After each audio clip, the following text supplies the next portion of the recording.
বর্ষামুখর কোনো এক দুপুরবেলায় যদি ধোয়া ওঠা গরম ভাতের সঙ্গে এই শুটকি ভর্তা রেসিপিটি থাকে, তাহলে কিন্তু প্রথম পাতের ভাতটাই নিমিষে উধাও হয়ে যাবে। আজ নিয়ে এসেছি শুটকি লাভারদের জন্য দুর্দান্ত স্বাদের একটি শুটকি ভর্তা রেসিপি। আশা করি আজকের ভিডিওটি আপনাদের ভালো লাগবে। যদি ভালো লাগে তাহলে অবশ্যই লাইক, কমেন্ট, শেয়ার করতে ভুলবেন না। চ্যানেলটাকে সাবস্ক্রাইব করার বিশেষ অনুরোধ রইল। আসসালামু আলাইকুম, সবাইকে স্বাগত জানাচ্ছি আজকের এপিসোড দেখার জন্য। আজ নিয়ে এসেছি শুটকি লাভারদের জন্য বাটা মাছের শুটকি। কীভাবে হোমমেড শুটকি দিয়েছি তার ভিডিওটা আমার চ্যানেলে আছে, চাইলে ভিজিট করে আসতে পারেন। সবার প্রথম দেখতে পাচ্ছেন এখানে কাঁচামরিচ ও রসুন টেলে নিচ্ছি, শুকনো কলায় টেলে নেব। টেলে নেওয়া হয়ে যাবার পর এটা ঢেলে নিয়েছি অন্য একটা পাত্রে। এই পর্যায়ে দেখতে পাচ্ছেন আবারও টেলে নিচ্ছি শুটকিগুলো। ধুয়ে নেওয়ার আগে আমরা টেলে নেব। শুটকিগুলো ভালোভাবে টেলে নিতে চেষ্টা করব, কোনো অবস্থাতে যেন কাঁচা না থাকে এবং পোড়া লেগে না যায়। চুলার আগুনটা মিডিয়াম টু লো ফ্লেমে রেখে আমরা এটা একটু ধৈর্য সহকারে ভেজে নেব।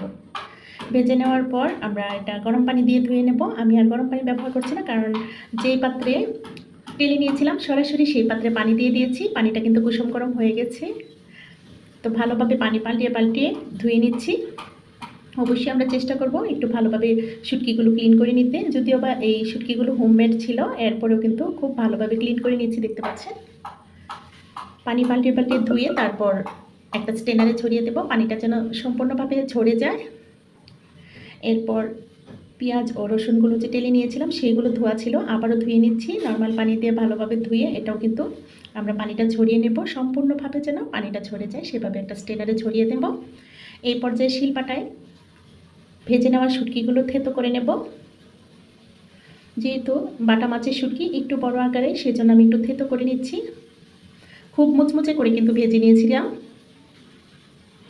এখনও পর্যন্ত আপনাদের মূল্যবান সময়টুকু দিয়ে যারা আমার সাথে আছেন, লাইকটা দিতে ভুলে গেছেন, প্লিজ লাইক দিয়ে আপনাদের গুরুত্বপূর্ণ মতামতটা জানাবেন আর ভিডিওটা বেশি করে শেয়ার করে দিবেন।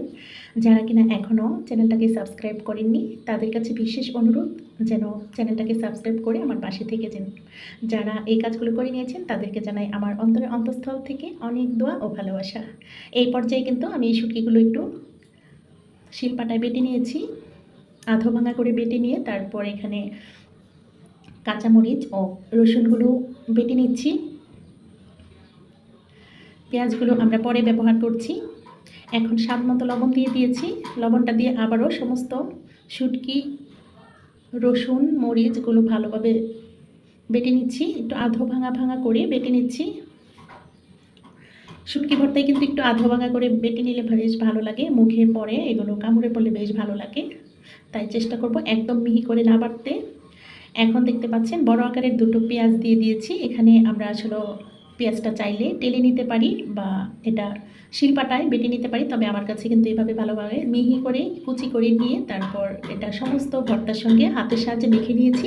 এই পর্যায়ে চাইলে কিন্তু সরিষার তেল দিতে পারেন, তবে আমার কাছে সরিষার তেলটা চাইতে এইভাবেই বেশি একটা ভালো লেগেছিল, সেজন্য সরিষার তেলটা মেশাইনি। আর আমাদের কিন্তু কাঁচা পেঁয়াজ খাওয়া মাকরু, সেজন্য আমরা একটু কাঁচা পেঁয়াজটা অ্যাভয়েড করার চেষ্টা করব। আমি হালকা একটু আস্ত পেঁয়াজগুলো হালকা একটু আগুনে ছেঁকা দিয়ে নিয়েছি। এই পর্যায়ে ভর্তাগুলো আমি একটা বাটিতে উঠিয়ে নিচ্ছি। দেখুন ফাইনাল লুক, খেতে এতটা সুস্বাদু হয়েছিল কি বলবো, আমি তো মুগ্ধ। আপনারা একবার হলেও ট্রাই করে দেখতে পারেন, রেসিপিটা দুর্দান্ত স্বাদের হয়। এই ভর্তা রেসিপি যদি একবার খান মুখের স্বাদ সারা জীবন লেগে থাকবে, আমি কথা দিচ্ছি। এবার শিলপাটায় যে ভর্তা করেছিলাম সেখানে গরম ভাত দিয়ে এরকম মেখে নিচ্ছি। কারা কারা এরকম করে খেয়ে থাকেন তারা অবশ্যই কমেন্টে জানাবেন। তো পরবর্তী ভিডিও দেখার আমন্ত্রণ রেখে আজকের মতো ভিডিওটা এখানেই শেষ করব। সবাই ভালো থাকবেন, সুস্থ থাকবেন। আল্লাহ হাফিজ, আসসালামু আলাইকুম।